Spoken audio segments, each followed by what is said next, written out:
Hello, my name is Jacob Ollech from the IBD Center at the University of Chicago Medicine, and on behalf of my co-authors, I am delighted to present our research entitled Differential Risk of Disease Progression between Isolated Anastomotic Ulcers and Mild Ileal Recurrence after Ileocolonic resection in patients with Crohn's disease. The management of post-operative recurrence in patients with Crohn's disease has evolved over time.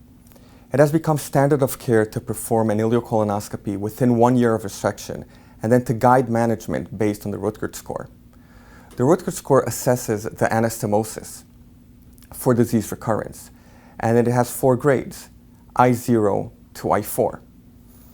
Patients who have I0 and I1 have no or minimal recurrence, while patients with I3 and I4 have significant disease recurrence. In the original Rutgers article, patients with I3 and I4 had a very high risk of progressing to clinical disease, while patients with I0 or I1 had a very low risk of progressing to clinical disease. Patients with I2 are patients that have mild ileal recurrence defined as over 5 aphthous ulcers with a normal intervening mucosa in the neoterminal ileum or an isolated anastomotic ulcer. Experts have questioned whether an isolated anastomotic ulcer is truly disease recurrence and entails an increased risk of disease progression.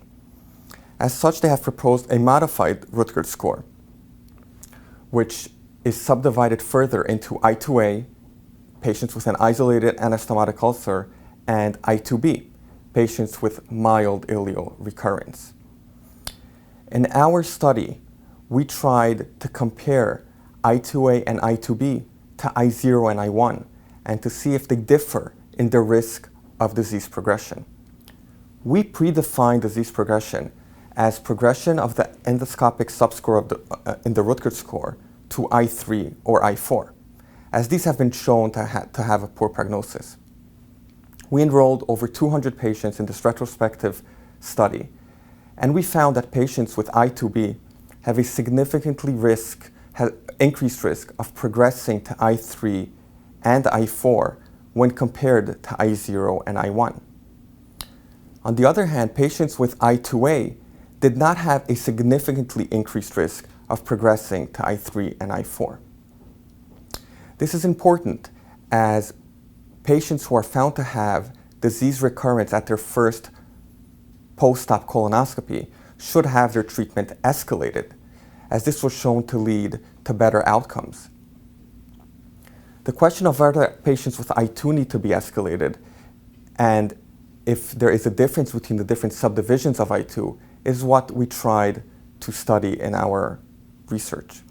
What we found is that patients with I2B should have their treatment escalated, as these patients had a significantly higher risk of progressing to severe endoscopic disease when compared to I0 and I1. On the other hand, patients who had an isolated anastomotic ulcer did not have a significantly increased risk of progressing to I3 and I4. And we propose that on an individual basis, some of these patients might be followed up closely instead of immediately having their treatment escalated. We hope you found this research interesting, and thank you for your attention.